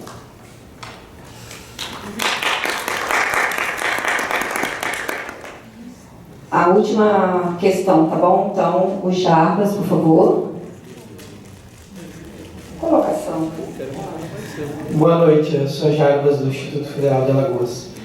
Em primeiro lugar, queria agradecer a exposição, foi belíssima, eu aprendi muito, principalmente com a revisão que a Ivete fez, e eu vou fazer um adendo, talvez, no espírito de tudo que foi o colóquio. Não é uma pergunta, mas como a filosofia da praxis se faz sempre numa atitude polêmica e crítica, a Ivete fez um belíssimo relato e sempre tem os lugares de fala. E uma expressão que apareceu bastante foi a universidade. E a universidade trabalha com um público muito específico, mas nos últimos anos, a pesquisa sobre Gramsci tem sido desenvolvida em um outro espaço institucional de grande capilaridade no Brasil, que são os institutos federais, que não se configuram como uma universidade, inclusive nós estamos numa dessas instituições. E agora, eu como parte de um instituto federal que disputa por bolsa dentro das instituições de financiamento estadual, dentro do CNPq, eu acho que, como já muitos fizeram, acho que nós também dos institutos gostaríamos de reivindicar esse lugar, de começar a aparecer como um espaço de capilaridade, cujo nosso público que vai do ensino médio à pós-graduação permite levar Gramsci aos corações e ao pensamento de uma juventude que às vezes a universidade não consegue tocar, mas que, saindo de nós de um trabalho belíssimo, né, que nós vamos desenvolvendo junto com a Internacional, talvez a universidade já vai colher um público assim mais capacitado, mais apaixonado, mais engajado na luta pela transformação e pela tradutibilidade de Gramsci no Brasil. Era só um adendo e uma reivindicação.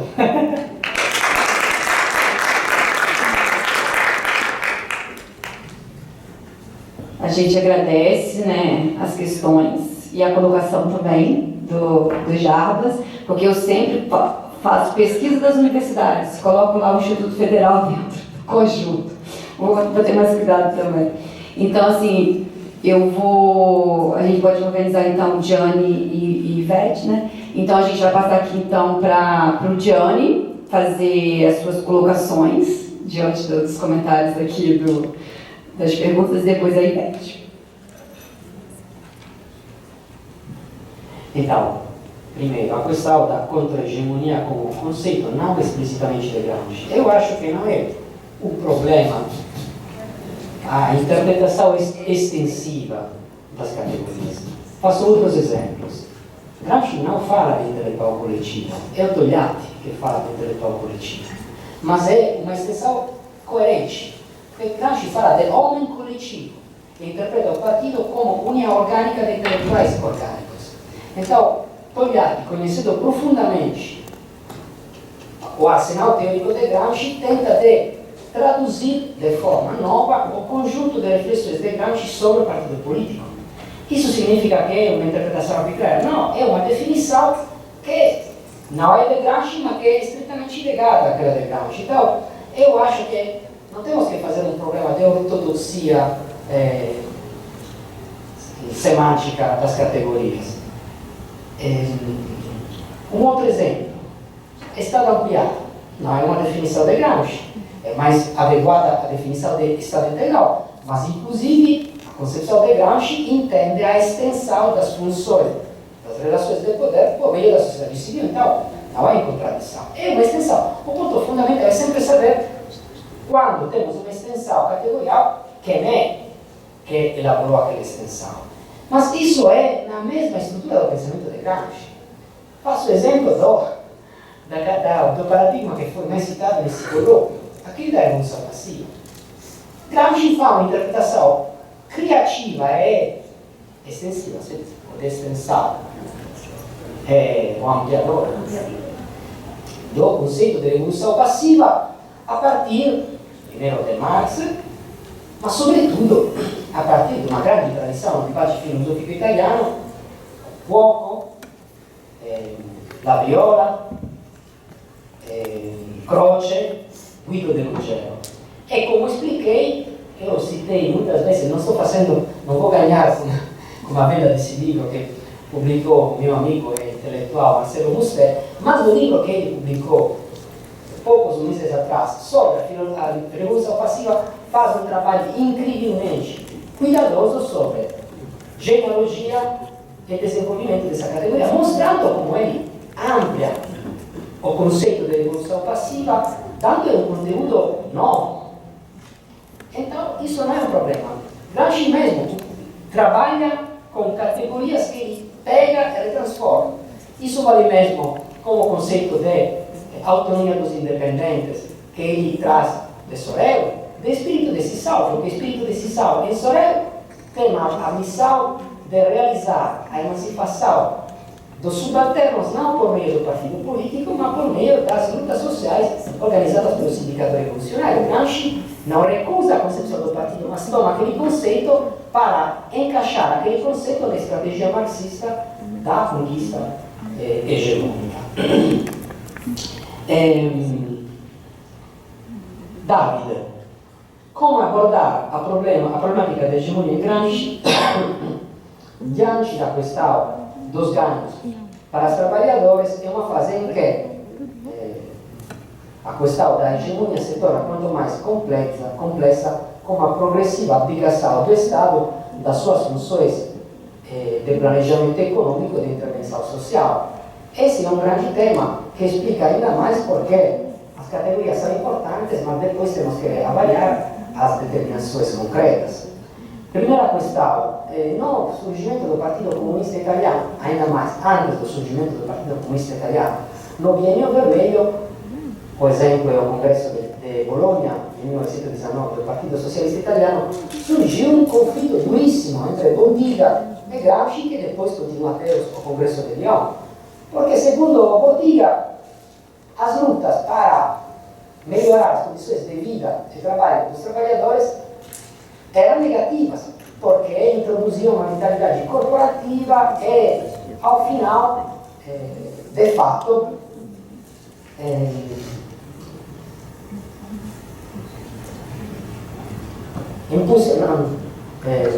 favoreciam o desprendimento revolucionário entre a classe operária e os camponeses. Então, Bordiga diz, não, as lutas econômicas são contraproducentes para a revolução. Então, não temos que trabalhar cotidianamente nas lutas populares.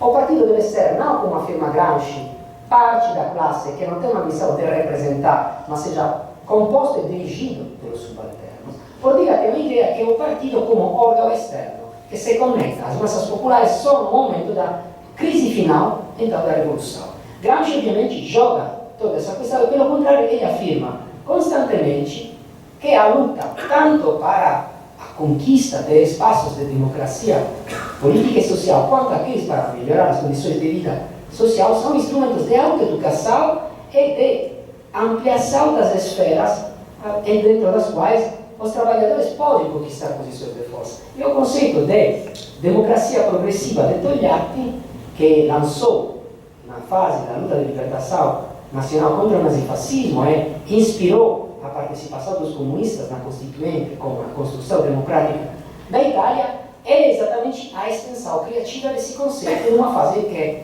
temos a passagem da guerra manobrada para a guerra de posição.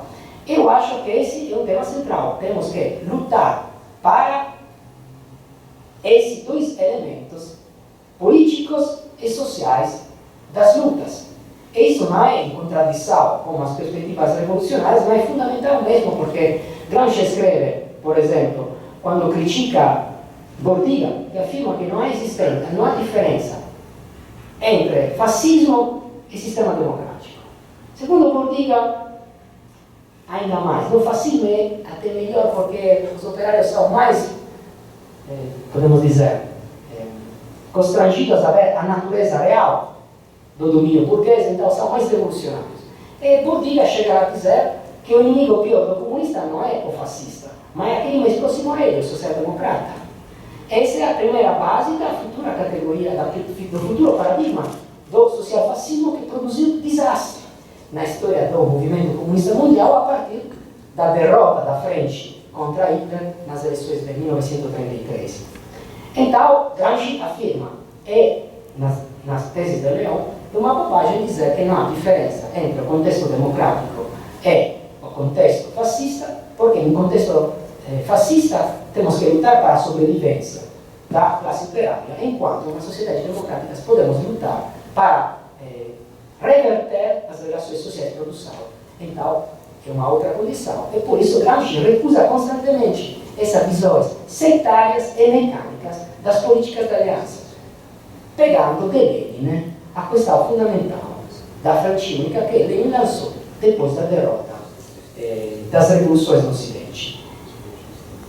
O problema da progressiva abdicação do Estado das suas funções econômicas, de planejamento e intervenção social, é o fruto da derrota histórica, que, na minha opinião, confirma quanto é errada e foi errada a ideia que, uma vez liberado o mundo e a esquerda do peso da União Soviética, tudo estava destinado a melhorar, porque podia se desenvolver uma desenvolvimento mais harmônico e equilibrado das ideologias da esquerda no mundo. Aconteceu o exemplo contrário, porque a criação do Estado Social no Ocidente e a progressiva conquista do espaço dos trabalhadores no Ocidente é consequência direta da Revolução de Outubro e do fato que aquela revolução exercia um poder de influência entre as massas populares. Acabou. A União Soviética se objetivou de forma definitiva aquele processo de ofensiva reacionária já encaminhado por Margaret Thatcher, levando à destruição, por exemplo, no meu país, de toda a civilidade do trabalho que foi encaixada no Estatuto dos Trabalhadores em 1970. E, ao mesmo tempo, aconteceu, como sabemos, o desencadear-se de inúmeras guerras imperialistas, que, pelo menos na fase da sobrevivência da União Soviética, um pouco eram mais limitadas. Esse é o grande tema, então eu não sei como se pode, se eu tivesse a resposta a esse grande quesito, talvez seria secretário de um partido. Mas não sou. Eu fui o secretário de partido na Itália por um certo período, mas não deu certo. Talvez não tenha os instrumentos para fazer esse trabalho. Como reconstruir, Gramsci escreve, um aparato hegemônico diante do fracasso devido a uma guerra ou a uma crise de hegemonia. Nós temos que dizer como reconstruir o nosso aparato hegemônico diante do fracasso ideológico e organizativo do nosso campo político e ideológico que ocorreu na parte final do século passado. Eu acho que o primeiro termo, a partir do qual podemos pensar a reconstrução de um tecido de conexão para reverter ou lutar para reverter a tendência geral, é voltar à contradição fundamental entre capital e trabalho. Nas décadas passadas, para falar do meu país, a esquerda começou a procurar outras contradições, todas fundamentais, dizendo que essencialmente não existia mais o conflito entre capital e trabalho.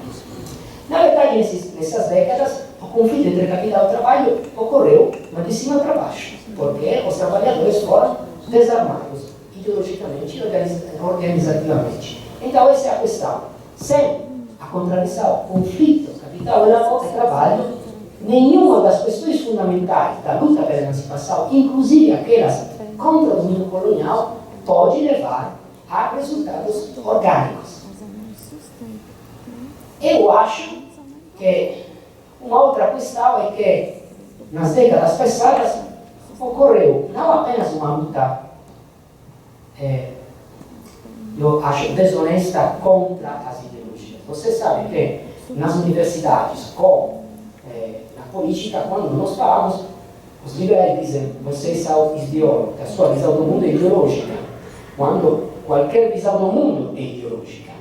Algumas podem ser mais orgânicas e coerentes, outras não. Mas o ponto é que esse trabalho que produziu efeitos negativos na esquerda, que chegou a dizer, é verdade, temos que deixar o nosso patrimônio ideológico para tornar mais modernos. Tem um outro lado, que é a crítica ao instrumento do partido político. Então, a ideia é que temos que superar o partido político para criar novas formas mais fluidas a partir das quais as massas possam se organizar. A demonstração da destruição sistemática dos partidos políticos, falo da Europa, por exemplo, levou essencialmente à total desagregação dos grupos do mundo do trabalho e dos subalternos que voltaram àquela condição amorfa desagregada da qual fala Gramsci. Então, eu acho que não existe nenhum instrumento mais adequado para construir essa luta, para construir uma hegemonia contrária àquela das classes dominantes. Gramsci escreve isso. Deve ser um partido político, não tem alternativas.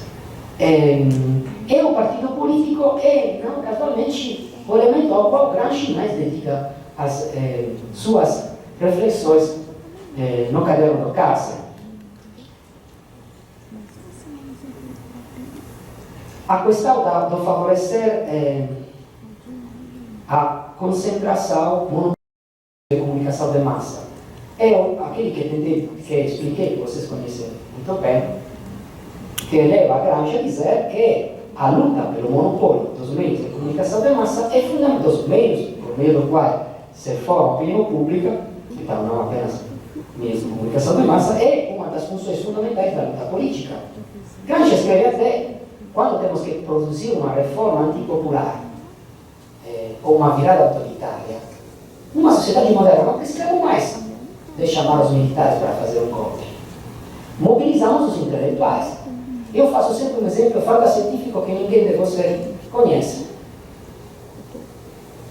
A ideia é que, por exemplo, se forme entre as classes dominantes a necessidade de uma reforma do sistema previdencial de aposentadoria, afirmando que aquele sistema não se sustenta e que isso vai afetar as futuras gerações. É, obviamente, uma reforma, primeiro, desonesta, porque quer trazer esse âmbito da solução do Estado à especulação financeira, mas, apesar disso, apesar de ser uma política antipopular que normalmente deveria jogar as massas nas ruas, é realizada não por meio de um decreto de lei que é depois defendido pelos militares. Não. A partir de um determinado momento, todos os intelectuais são engajados para ir todos os dias na televisão para dizer: esse sistema não se sustenta, esse sistema não se sustenta, esse sistema... Quando um trabalhador que a cada dia volta, cansado, de horas e horas de trabalho, chega ao final, olha o seu filho e diz: nossa, eles têm razão. E apesar de ser aquele que vai ter as piores consequências dessa reforma, eles têm que fazer essa reforma. Então, essa é a questão. É por isso que a luta pelo monopólio dos meios de informação da opinião pública, num país como o Brasil, eu acho, se desenvolve não apenas no monopólio dos meios de comunicação de massa, onde no Brasil se forma pensamento crítico, e surgem também muitos movimentos, nas universidades e nas escolas públicas. Então, a luta para subtrair esses elementos de democracia participativa é fundamental, porque os outros espaços são todos monopolizados. Temos que impedir que esses malucos de marxistas, gramscianos, e assim falando, possam colocar elementos de crítica do existente nas cabeças dos estudantes e do povo. Esse é sempre elemento. E, periodicamente, as viradas são sempre preparadas pelo trabalho cuidadoso para monopolizar esse instrumento. Gramsci afirma: quando temos crise de hegemonia, então as ideologias das classes dirigentes tradicionais não conseguem mais dominar as forças produtivas e o povo não acredita mais naquilo que acreditava antes, temos um trabalho cuidadoso para reconstruir uma nova hegemonia. Mas, apesar desse trabalho, Gramsci chega até a dizer que é preciso fortalecer alguns elementos que, nas fases de crise, não são abalados pela oscilação da opinião pública. Ele fala da igreja, do exército e da alta finança. Se vamos ver as crises fundamentais deles, como sempre emergem a função desses três elementos na fase de crise. E na Itália, faço o exemplo, vocês podem fazer aquele mais presente do Rete Globo e dos blocos editoriais. O ganho político de Berlusconi foi preparado como uma lei, porque na Itália mesmo existe um monopólio dos meios de comunicação de massa que nunca foi quebrado por nenhuma força política. E até quando Berlusconi, que ainda não estava em política, estava para perder todo o seu patrimônio porque era ilegal, ocorreu um decreto legislativo de Benedetto Craxi, que era o líder do Partido Socialista, que é uma das matrizes do movimento de Berlusconi, que legitimou. Poucos anos atrás caiu o Partido Socialista, Berlusconi, a partir daquele monopólio, assumiu um papel absolutamente determinante. Como frontejar tudo isso? Novamente, se eu tivesse a resposta, seria o secretário de partido. Mas posso dizer que, a partir do trabalho tanto analítico quanto programático, e as duas coisas devem ir juntos, então o engajamento individual que nós que abraçamos o pensamento crítico temos que fazer, se pode realizar o que as condições tornam possíveis. Eu faço muitas vezes, como estou falando demais, peço desculpa, não deixo a nova palavra. Faço muitas vezes um exemplo. Na década de 30, Mussolini conquistou o consenso dos italianos. Não é verdade que ele tinha o poder só porque os italianos eram dominados pela força. Por meio de todos aqueles instrumentos que ele tinha, ele conseguiu conquistar um consenso amplíssimo na sociedade. Eu penso, aqueles camaradas, no caso, no exílio, que, diante da total destruição do sistema democrático, do fracasso de todas as organizações, como podia pensar naquele momento histórico? Um grande dirigente comunista, depois virado o maior sindicalista da história da Itália, ou seja, de Vittorio, numa reunião clandestina do Partido Comunista, não clandestina, do grupo extra do Partido Comunista em Paris, afirmou a dizer que a afirmação de Mussolini, segundo a qual aquele era destinado a ser o século fascista, era verdadeira, e talvez era melhor pensar de reformar o fascismo, em vez de puntar a sua substituição. Mas aqui está o elemento, e vou concluir definitivamente com essa coisa, que eu acho mais interessante. Muitas vezes se fala da presença do fascismo nas contradições de hoje.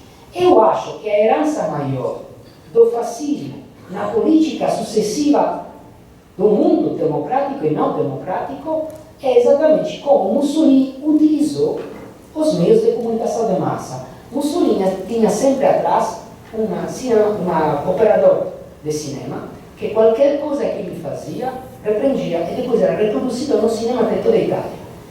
Mussolini utilizou as organizações de massa, os editoriais da cultura, a Mostra Internacional de Cinema, os estudos de Cinecittà, porque ele foi o primeiro político no Ocidente a utilizar de forma moderna esses instrumentos.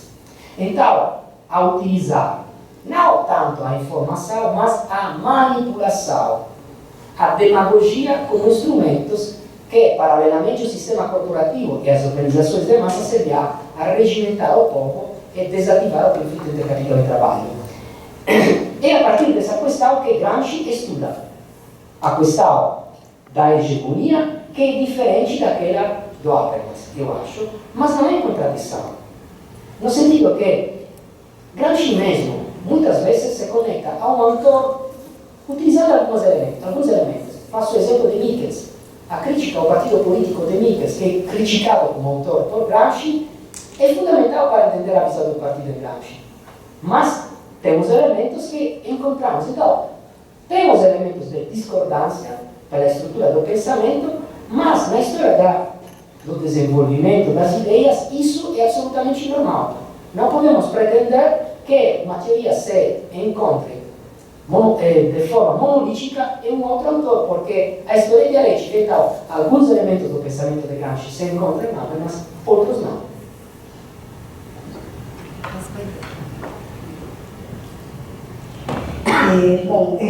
Vou começar pela questão do Carlos. Não, acho que eu vou começar por essa questão aqui que o Jânio já estava respondendo, sobre como pensar a categoria da hegemonia hoje, como que o Davi levantou, né?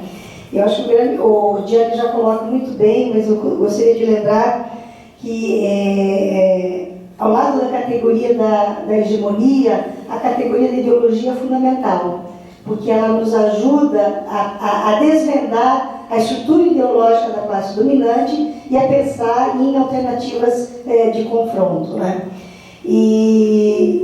Quando você fala da questão da Constituição do Estado em relação aos direitos sociais, eu gostaria de lembrar que a gente hoje vive a defesa do Estado de Direito, alguma coisa que a gente achava que não ia mais precisar lutar, né? E a questão da Constituição dos direitos sociais, da perspectiva do Estado de bem-estar social, que nós nunca chegamos a ter aqui no Brasil, mas tivemos alguns elementos que nos ajudaram a construir uma ideia de direitos sociais, né? Esse não é o fim último de alguma luta, mas ela é fundamental, né, para a gente atender as condições materiais e de reprodução da classe trabalhadora. Eu acho que sem isso a gente não consegue pensar a possibilidade de construir um conhecimento crítico, de discutir outras perspectivas, se a gente não consegue atender minimamente as condições materiais de reprodução da classe trabalhadora, né? Eu jamais confundi né, como muitas vezes ocorre, não só no serviço social, mas em outras áreas também, né, de que se atingirmos o estado de bem-estar social, se tivermos direitos sociais concretizados, né, Gramsci nos atendeu plenamente com o conceito de hegemonia. Quer dizer, esse é um limite do conceito de hegemonia que jamais Gramsci colocou, né? Não é isso que Gramsci está colocando. Né? A perspectiva de Gramsci é construir um processo revolucionário, e não apenas, né, eliminar o Estado burguês, né, e não reafirmar as suas perspectivas e os limites que são dados às classes subalternas. Agora, eu concordo plenamente com o Gianni, que é reconstruir, né, os aparelhos privados de hegemonia da classe trabalhadora. Né? Isso é urgente que a gente precisa retomar. Né? Eu acho que sem isso a gente não tem condições, né, de disputar a hegemonia burguesa como está posta por aí. Eu acho que compreender como os dominantes dominam, a gente já vem compreendendo. Agora é realmente criar possibilidades de enfrentar isso. Agora, isso é um processo longo, né, difícil, complexo, e que envolve uma série de questões. Né? E eu diria o seguinte, né, que se a gente pegar, por exemplo, tem os aparelhos privados de hegemonia, não sei se isso pode ser chamado aparelho privado de hegemonia, mas existe o chamado canal de direita, que é dos seguidores, ex-alunos do Olavo de Carvalho. Né? Se vocês entrarem na página deles, eles têm 2 milhões de seguidores, cada matéria que eles têm tem um acesso de pelo menos 500 mil visualizações. Aí eu fui comparar com os eventos que a IGS fez, por exemplo. Né? A gente tem 800 acessos, 1.000, 2.000. Tem uma das conferências que chega a ter 30 mil visualizações, não mais do que isso. E eu só fui ver isso por curiosidade. Então, enfrentar isso, né, é uma disputa de hegemonia que a gente vai ter que fazer. Né? Pensar em como utilizar a tecnologia é fundamental hoje para a gente poder construir isso. Né? Então, eu acho que esse é um caminho longo, difícil, né? E pensar mesmo como é que a esquerda, né, volta a ocupar os aparelhos privados de hegemonia. Como é que a classe trabalhadora volta a ocupar isso, né? A ter partidos políticos fortes, né? A ocupar meios de comunicação, a pensar nas ferramentas que hoje a gente tem, que não são mais os jornais impressos, né? Mas não são os boletins da porta de fábrica, mas são outras alternativas que a gente precisa utilizar, tal qual a direita vem fazendo muito bem. Né? Eu acho que atingir a classe trabalhadora, né, em todas as suas expressões hoje, é fundamental, e eu acho que sem isso a gente não consegue enfrentar a hegemonia burguesa. E aí eu acho que o Gramsci, ao longo dos cadernos, mesmo nos escritos pré-carcerários, tem 2 princípios que o Gramsci coloca como fundamentais: é mobilização e organização. Eu acho que isso a gente tem que voltar a fazer, né, de forma urgente. E é isso, Jadson, que a gente precisa fazer dentro da universidade. Né? Eu acho que criar formas de resistência, recriar as formas de resistência, ocupar os centros acadêmicos, né, as formas organizativas dos estudantes, tentar possibilidades de luta dos estudantes da universidade com as demais lutas sociais, envolver as lutas de docentes e discentes. Eu acho que esse é um espaço que a gente precisa reconstruir também dentro da universidade. Né? E eu acho que essa é uma questão difícil. Né? Como eu falei, é uma disputa de hegemonia, né? Porque outros grupos de direita também estão organizados de forma muito forte. Eu acho e eles têm escolas de formação, eles têm várias instâncias de discussão que nós, hoje, né, da chamada esquerda universitária, estamos perdendo. Não pense que a gente tem esse marxismo cultural que eles dizem que tem. Né? Vocês podem olhar lá quantos programas tem lá uma disciplina sobre o pensamento de Marx, o pensamento de Gramsci. Né? Os 73 grupos de pesquisa que a gente tem, né, é até uma surpresa. Mas eu acho excelente isso. Agora, vamos tentar fortalecer isso. Porque não adianta a gente ter um grupo de pesquisa registrado se ele não tem uma inserção de produção do conhecimento, uma inserção de socialização do conhecimento produzido. Né? Eu acho que isso é a gente sair dos muros da universidade, que é algo que a gente precisa retomar e precisa construir. Né? Eu sempre me apego à experiência lá do Grupo do Maranhão, né? Eles têm uma experiência longuíssima da relação da universidade com os movimentos sociais. Né? E eu acho que essa é uma coisa que os estudantes também precisam se engajar nesse tipo de trabalho. Né? Sobre a questão, quem mais que tinha aqui, eu acho que agora é a questão da Simone, né, sobre o pensamento de Carlos Nelson, que completa 10 anos do seu falecimento, né? Eu diria que falta que faz o Carlos Nelson Coutinho, né? Que falta que faz o Edmundo Fernandes Dias, né? Nós perdemos cabeças extremamente importantes, né? Mas o Carlos Nelson, desde a primeira tradução de Gramsci no Brasil, que foi edição temática, depois essa nova edição, que é a edição que nós conhecemos, toda a produção que ele tem, toda a luta que ele teve engajado em partidos políticos, tá? Em grupos de formação para fora da universidade, junto ao movimento dos trabalhadores sem terra. Eu acho que ele tem um lastro, né?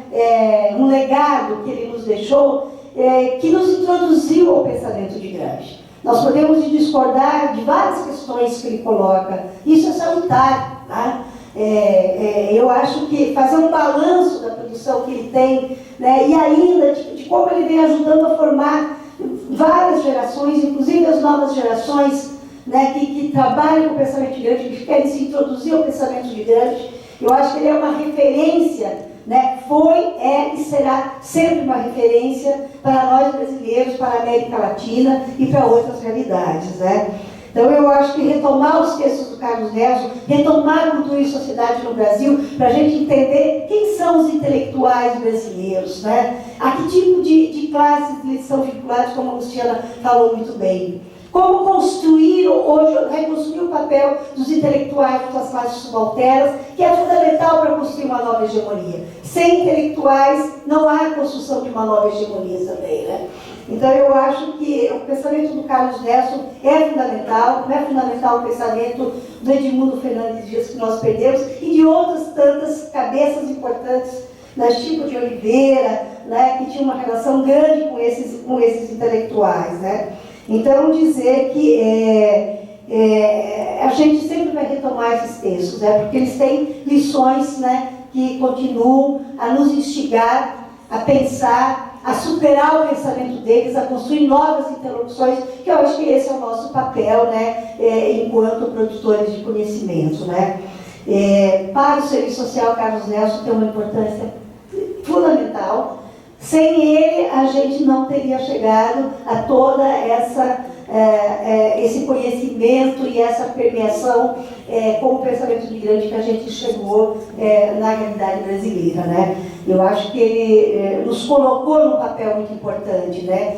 De rever os nossos conteúdos juntamente com outras figuras importantes, como as colegas do Maranhão citaram aqui, que foi a pós-graduação da PUC do Rio de Janeiro, através da Miriam Limoeiro Cardoso, das iniciais ideias de Gramsci que ela trouxe, mas o Carlos Nelson teve um papel fundamental em continuar tendo, né? Então, presto minha homenagem ao meu querido, grande e eterno mestre, que é o Carlos Nelson Coutinho. Embora eu não concorde com tudo que ele escreve, mas certamente ele vai continuar presente em nós, né?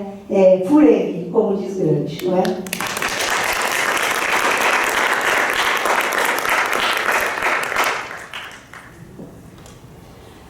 Agradecer então aqui, né, a Ivete e ao Gianni, né, por trazer esse momento tão importante para a gente.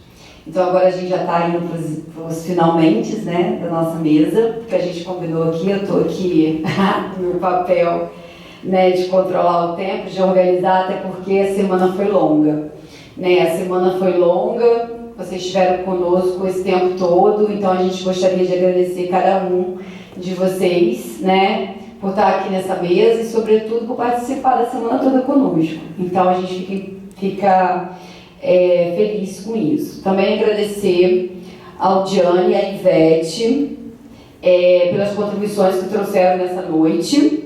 Né, sabemos o quanto que é difícil participar da última mesa de um evento, principalmente de um evento tão longo quanto esse, né, mas vocês fecharam com chave de ouro, lá em cima. Então, assim, só gratidão mesmo.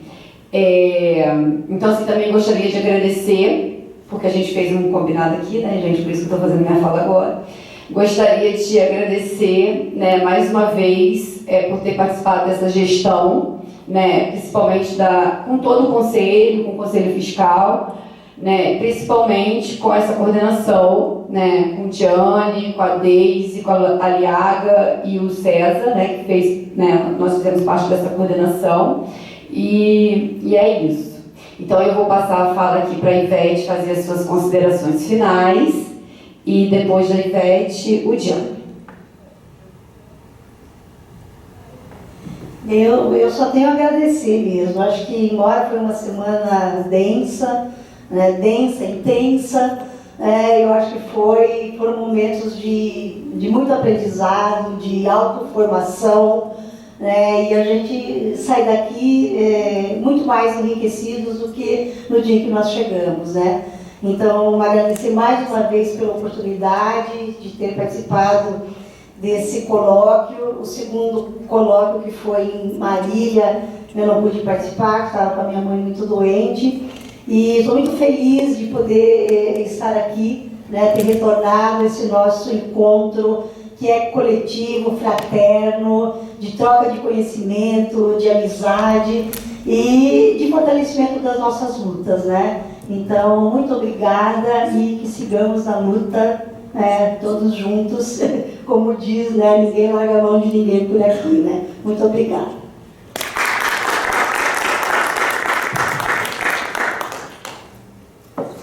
Eu mesmo, para encerrar, quero agradecer primeiro a Gestal, então, a Coordenação Nacional, o Conselho, todo o grupo que eu tive a honra de presidenciar, se eu disse, do qual dirigir. Do qual não dirigi, porque foi uma direção coletiva, da qual eu assumi a função de presidente, formalmente, mas porque foi uma experiência seguramente formativa. Eu já expliquei que eu fiz 22 anos de militância com cargos de responsabilidade política regional e nacional, que se chamava Partido de Rifondazione Comunista na Itália, mas essa experiência foi para mim talvez mais formativa do que aquela que fiz no partido.